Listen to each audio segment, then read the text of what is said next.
종합제TV 시청자 여러분 안녕하십니까. 2019년 12월 11일 새벽입니다.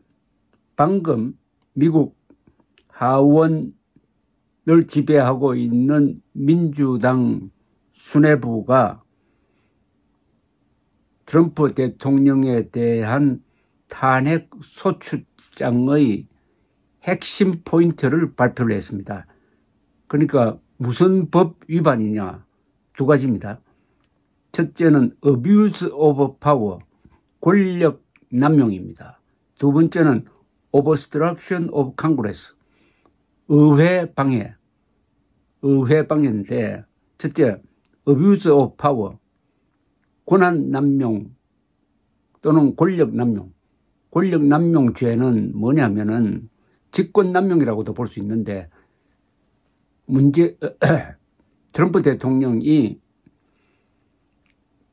대통령에게 부여된 직권을 남용을 했는데 그 핵심은 뭐냐?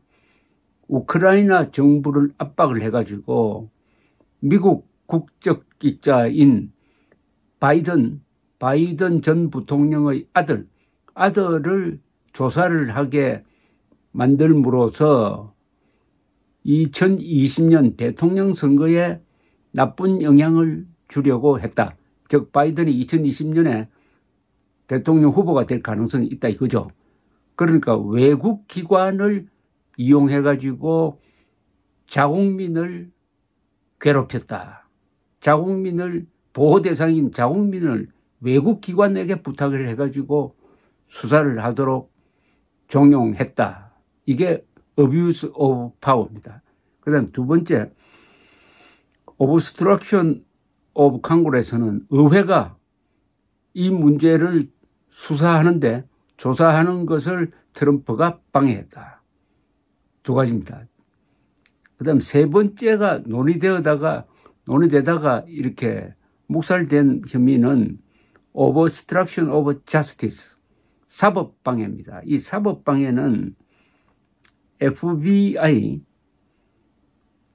FBI의 러시아 스캔들 수사를 트럼프 대통령이 방해했다는 혐의인데 이것은 탄핵 소추장에 넣지 않기로 빼기로 했습니다. 왜냐하면 전술적으로 우크라이나 스캔들에 집중해야지 뮬러 특검이 수사했던 러시아 스캔들까지 여기에 섞으면 안 된다 하는 그런 전술적 판단에 의해서 요 두 개로 압축을 했다는 겁니다. 그럼 앞으로 이거 어떻게 되느냐? 이제 하원 법사위원회에서 표결을 해야 됩니다. 하원 법사위원회에서 탄핵 소추장을 놓고 통과시키느냐, 그러니까 본회의에 넘기느냐 마느냐를 투표를 해야 되는데 거기 역시 민주당이 다수이기 때문에 통과가 될 것은 뻔합니다. 그럼 이게 본회의로 갑니다. 본회의 표결이 언제 있느냐가 이제 관심사인데 빠르면 다음 주에 본회의 표결이 있을 가능성이 있다고 합니다. 본회의 표결에 가도 민주당이 다수이므로 통과가 뻔합니다. 통과될 겁니다. 아마 연내에 탄핵 소추안이 미 하원을 통과할 가능성이 있습니다. 그러면 다음 해에 1월쯤 되겠죠. 1월에 상원에서 이제 어떻게 탄핵 심판을 할 거냐 하는 프로세스가 이제 상원에서 전개가 됩니다. 이것은 꽤 오래 걸릴 수도 있어요. 지금 70여일 만에 이런 결론이 나왔는데 78일 만이네요. 과거의 예를 보면은 더 길었던 적도 있습니다. 한 130일 걸렸던 클린턴의 경우에는 127일, 리차드 닉슨은 184일, 앤드류 존슨은 94일이 걸렸으니까 내년 1월 또는 2월에 결판이 나게 생겼는데 상원은 공화당이 다수당입니다. 그러니까 상원에서는 부결될 가능성, 왜냐하면 3분의 2가 찬성해야 파면이 되는데 상원이 한국의 헌법재판소와 똑같은 역할을 합니다. 그런데 지금 공화당이 다수니까 한국식으로 과거에 새누리당에서 이탈자가 생겨가지고 당시 야당과 손잡고 박근혜 대통령을 탄핵시키는 그런 예는 미국에서는 절대로 기대할 수가 없습니다. 미국은 그런 배신은 절대로 용서하지 않습니다. 그렇게 하면은 아마 내년 1월 말까지 갈 겁니다. 자, 여기에 이제 김정은의 계산이 안 맞게 생겼어요. 지금 트럼프는 이 상황에 몰려버리니까 김정은이한테 뭐 줄 게 없습니다. 줄 여유가 없어요. 김정은이한테 준다는 건 뭡니까? 김정은이가 핵을 폐기 안 했는데도 불구하고 김정은에게 대북 제재를 해제해 준다. 핵 폐기도 안 했는데 김정은이가 바라는 그겁니다. 영변 핵 시설 정도 파기하겠다. 그러나 대북 제재는 다 해제해달라. 트럼프가 그렇게 할 수가 없어요. 지금 탄핵 국면에 몰려가지고 트럼프는 지금 외교에 신경 쓸 여유가, 심적 여유가 없고 또 김정은과 만나가지고 드라마틱한 뭐를 만들 수가 없어요. 도저히 불가능합니다. 타이밍상 안 되게 돼 있어요. 그러니까 이 김정은이가 타이밍을 정말 잘못 잡은 거예요. 김정은이가 이 트럼프가 좀 여유가 있을 때 이렇게 마지막 압박을 했으면은 먹힐 텐데 트럼프는 이제 더 물러날 데가 없게 됐습니다.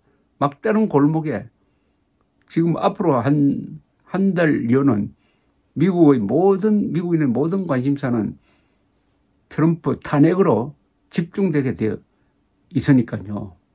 그것은 어떻게 보면 한국인으로서는 다행인 것 같기도 합니다.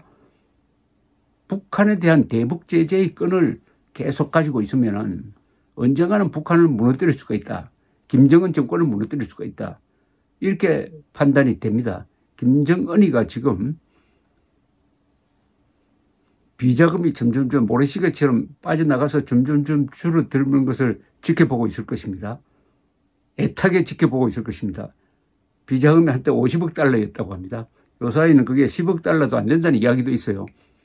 정확한 건 아무도 모릅니다. 어쨌든 대북 제재 때문에 현금 보유량이 줄어들고 있는데 이것은 정권 유지에는 굉장히 불리합니다. 정권 유지할 수 있었던 것은 두 가지입니다. 하나는 공포감을 주는 겁니다. 또 하나는 충성심을 얻기 위해서 뇌물을 주는 거예요. 그러니까 벤츠 같은 걸 사가지고 부하 직원들한테 하나씩 나눠주면은 충성하려고 하지 않겠습니까? 나폴레옹 꼬냑 한 병에 뭐 2,000달러고 하는 저 꼬냑 지방에서 만든 프랑스 꼬냑 지방에서 만든 가장 비싼 꼬냑이 타임레스란 꼬냑은 한 2,000달러, 한 병에 2,000달러 넘고요. 리차드란 꼬냑도 아주 비쌉니다. 이거 가장 많이 수입해 가는 자가 김정일이었다고 합니다. 그 2000년대 초에 제가 취재를 해보니까 그래요. 김정은도 아마 마찬가지일 겁니다. 이게 다 현금이 있어야 됩니다. 달러가 있어야 돼요. 달러가 줄어든다는 것은 체제 유지 비용이 지금 바닥이 난다는 그 초조감을 김정은. 그런데 대북 제재는 풀 방법이 없고 그렇다고 영변 핵시설 플러스 알파 해가지고 지금 지하에 숨겨놓은 우라늄 농축시설까지 포기한다? 그러면은 핵 보유국 위치가 흔들리게 된다. 김정은의 딜레마입니다. 예측하지 못한 우크라이나 스캔들이 터지면서 김정은의 쓸 수 있는 카드가 점점 좁아졌습니다. 트럼프도 마찬가지예요. 이게 하늘이 도운 건지 모르겠습니다. 그래도 김정은이가 손다면은 이번에 트럼프는 강경하게 대응할 것입니다. 강경하게 대응해가지고 오히려 이런 탄핵으로 코너에 몰린 자신의 입지를 일거에 전환시키려고 할지 모르죠. 그러니까 사실은 김정은이가 미사일 시험을 하면은 해주는 걸 트럼프는 지금 오히려 바라고 있을지 모릅니다. 해주면 이걸 가지고 긴장을 조성해가지고 애국심을 결집시키고 탄핵 국면을 벗어난다. 외부에서 큰 뭐가 벌어지기를 바랐는데 김정은이가 트럼프를 압박하기 위해서 쏜 미사일이 오히려 트럼프를 도와주는, 그리고 김정은에게는 독이 되는 그런 결과가 나올 가능성도 있다, 이렇게 보여집니다. 감사합니다.